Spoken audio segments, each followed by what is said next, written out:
अस्सलामुअलैकुम दोस्तों। Drama serial दोलाब जे नई ईंदड़ एपिसोड में छा थींदो तव्हांखे सॼी कहाणी ऐं अपडेट इन नंढड़ी ऐं छोटड़ी वीडियो में ॾींदासीं। वीडियो खे आख़िर ताईं ॾिसंदा। मुंहिंजे यूट्यूब चैनल मिर्ज़ा मलिक खिला में सब्सक्राइब कंदा ऐं बेल आइकन को ज़रूरु प्रेस कंदा जीअं असांजो नओं हर ईंदड़ वीडियो ॿाहिरि ते सभ खां पहिरियां पहुचंदी रहे। ऐं दोस्तों तव्हां बि नवां अपडेट ॾिसंदा रहो। दोस्तों तव्हांजो टाइम वेस्ट कोन पिया करायूं, हलो था पंहिंजे कहाणी ऐं अपडेट जी तरफ़। दोस्तों हाणे तव्हां ॾिसंदो त रियात शाहनवाज़ हिकु न हिकु चाल ज़रूरु कंदो मुराद वारनि सां। उन्हनि खे ऐं रियाज़न वारनि खे विढ़ाइण में कामयाब थी वेंदो।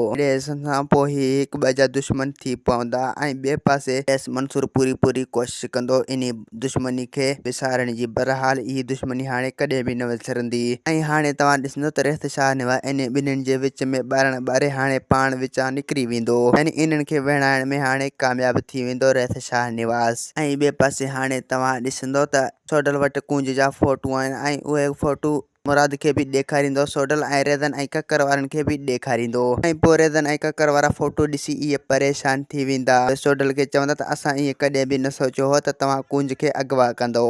सोडल चवंदो जेसीं ताईं तव्हां मुंहिंजो चाचो आलम मुंहिंजे हवाले नथा कयो जेसीं ताईं मां इन छोकिरी खे कॾहिं बि आज़ादु न कंदसि ऐं वरी उनखे तव्हांजे हवाले कंदसि। अगरि तव्हां मुंहिंजो चाचो मुंहिंजे हवाले न कयो त पोइ मां इन छोकिरी खे रियाज़ मंसूर जे हवाले करे छॾींदसि। पोइ हू ॼाणे चाहे तव्हां ॼाणो। रियाज़न चवंदा त अगरि तो ईअं कयो त मां तोखे ज़िंदा न छॾींदसि, मां तोखे हर हाल में पोइ मारे छॾींदसि। ककर चवंदा त सोडल तो पंहिंजी दुश्मनी खे दावत ॾिनी आहे, यानी तो पंहिंजी मौत खे सॾु कयो आहे। हाणे इहा मौत तुंहिंजी जल्द खां जल्द अची वेंदी। ऐं ॿिए पासे हाणे तव्हां ॾिसंदो त रियात शाहनवाज़ ॿई पासा मुराद सां विढ़ंदो ईंदो। हिकु पासे रियाज़न वारनि जे तरफ़ां ऐं ॿिए पासे पंहिंजे माण्हुनि जे तरफ़ां। ऐं पंहिंजा माण्हू ऐं रियाज़न हर जाइ ते इन जो पीछो कंदा ऐं पोइ इन ॻाल्हि तां मुराद खे शक थी पवंदो। मुराद पोइ घरां निकिरंदो त सोचे सम्झी पोइ निकिरंदो। ऐं ॿिए पासे हाणे तव्हां ॾिसंदो त रियाज़न सोडल खां गुलपरी जो घुर कंदो। सोडल चवंदो त हाणे गुलपरी असां कॾहिं बि तव्हांजे हवाले नथा करे सघूं। ऐं ॿिए पासे रियाज़ मंसूर खे इहा ख़बर पइजी वेंदी त मुंहिंजे माण्हू खे पुलिस अगवा करे वियो। ऐं हाणे तव्हां ॾिसंदो त रियाज़ मंसूर DSP सां ॻाल्हाईंदो। उन खे चवंदो त अगरि तव्हांजा ईअं ज़ुल्म वधंदा वेंदा त पोइ मां तव्हांखे कॾहिं बि ज़िंदा न छॾींदसि, छो जो उन मुंहिंजे माण्हुनि जो जीअण ऐं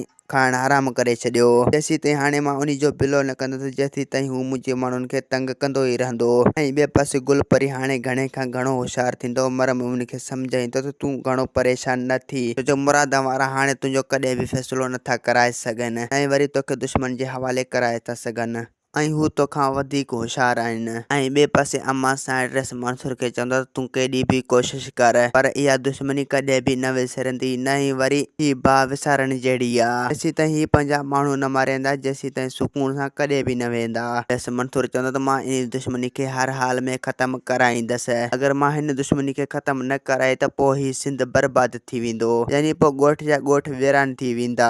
अम्मा साइण चवंदो पुट तुंहिंजी इहा ॻाल्हि सही आहे। जेसीं ताईं दुश्मनियूं ख़तमु न थींदा जेसीं ताईं सिंध बर्बाद थींदो रहंदो।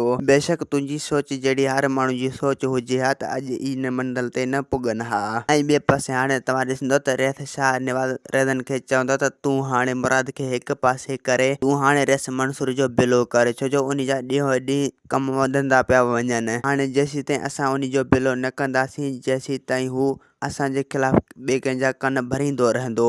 ऐं ॿिए पासे कुंज परेशान हूंदो। कुंज इहा सोचींदो त ही माण्हू हाणे मुंहिंजे ख़िलाफ़ कहिड़ा खॾ खोटींदो, हाणे चाहे मूंखे बचाईंदो चाहे मूंखे दुश्मन जे हवाले कंदो, छो जो हींअर मां उन जे हथ में आहियां, छो जो हाणे मूं वटि ॿी का वाट ई न आहे। इन करे हाणे मूंखे इन ते अमल करिणो ई पवंदो। दोस्तों असांखे ॾींदा हाणे इजाज़त, वरी तव्हां सां मिलंदासीं कंहिं नई ईंदड़ वीडियो में। जेसीं ताईं पंहिंजो ख़्यालु रखंदा। ख़ुदा हाफ़िज़।